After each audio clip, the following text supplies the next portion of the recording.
And by saying yes to one thing, you're actually constraining yourself more than if you said no. Being productive isn't, as most people would think, doing the most work in the least amount of time. It's doing the most useful work in the least amount of time. And this is extremely difficult for your brain. If you want to be successful at anything, you have to work really hard, which is why today we're going to go over 5 mistakes you probably also make that kill your productivity. So the first mistake would be doing your task at the wrong time. Because if you're like most people, then you're better off doing productive tasks early in the morning. That is because in the morning our dopamine and our epinephrine levels are way higher than usual. And these two chemicals, dopamine and epinephrine, they increase your focus, which is extremely important for productive tasks. And dopamine also increases motivation, which is why you have way more energy to do really hard, difficult work that uses up the prefrontal cortex a lot. And the prefrontal cortex is basically there for strategic thinking, planning, all those kind of executive functions. Whereas later on in the day, you're not as productive, but you're way more creative. And the reason why you're more creative then is that your serotonin levels are higher than in the morning. And serotonin is very different from dopamine. They're both feel-good hormones. However, dopamine is there to make you want to pursue things, which also feels good. It feels very exciting, but serotonin is there to make you feel satisfied with what you already have. And therefore you're way more relaxed in the afternoon because you feel satiated. You don't feel like you're chasing after something.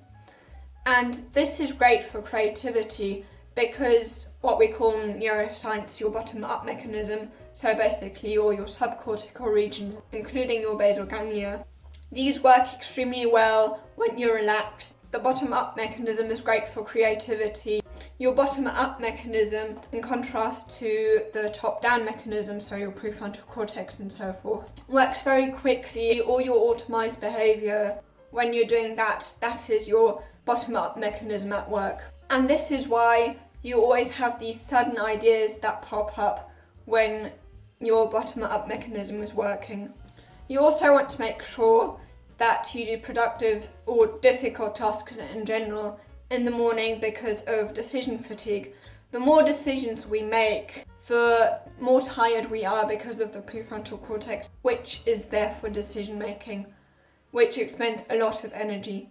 So in the evening, when you've already made all those decisions throughout the day, you feel way more tired. And the second mistake would be not taking a break after maximum 90 minutes. The reason why you want to take a break after 90 minutes is, as Andrew Huberman, Stanford neuroscientist, explains, at the beginning of each task, your dopamine levels are very high.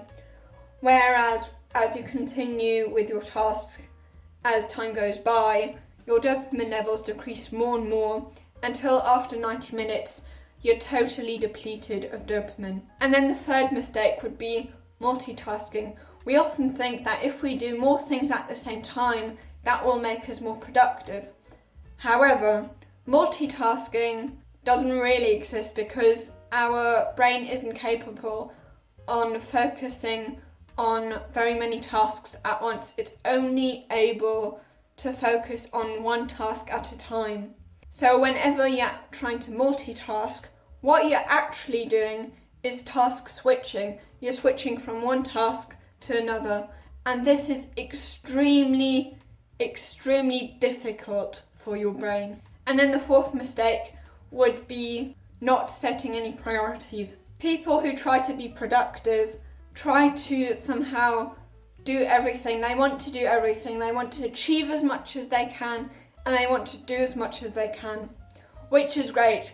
However, you want to make sure that you're not spreading yourself too thin, that you're putting all your energy into at least 3 different things at a time. Because as Jim Collins says, if you have more than 3 priorities, you have none. You want to make sure that you are very focused, and you can only be very focused if you're not trying to do everything at once. and not overwhelming yourself with too many different tasks. We can't say yes to everything. Every time we say yes to one thing, we're saying no to all the other things we could be doing in that time, because our time is limited and we're never going to get that time back. And by saying yes to one thing, you're actually constraining yourself more than if you said no. Trying to do everything you can, as much work as possible, even if it's not too important. This isn't being productive, this is being busy. Being productive isn't, as most people would think, doing the most work in the least amount of time. It's doing the most useful work in the least amount of time. And you have to prioritise to be able to figure out what that is for you. As Oliver Burkeman writes in his book 4,000 Weeks, so basically the title 4,000 Weeks is because that is more or less the average, a little less, of the weeks we have in our lives. And the reason why he titled his book that way is to remind us that our time is limited, and that because we've only got 4,000 weeks, we can't do everything. And this is why he also emphasises that it's extremely important to prioritise, which is why he also suggests having not only a list of goals, but a list of things that you definitely don't want to try being good at, simply because they're distracting you. And also because when we prioritise, we might feel bad about ourselves because we're not doing too well at the other things. However, if you want to be good at the things that are important to you, there's no way around being bad at other things. You can't try to be brilliant at one thing and also good in other things too. If you want to be brilliant at something, you're also going to, unfortunately, but it's like that, be worse at other things.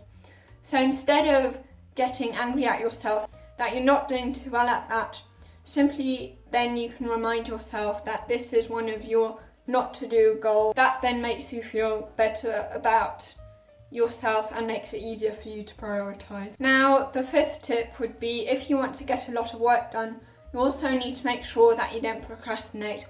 If you want to know how to beat procrastination, you can watch this video here.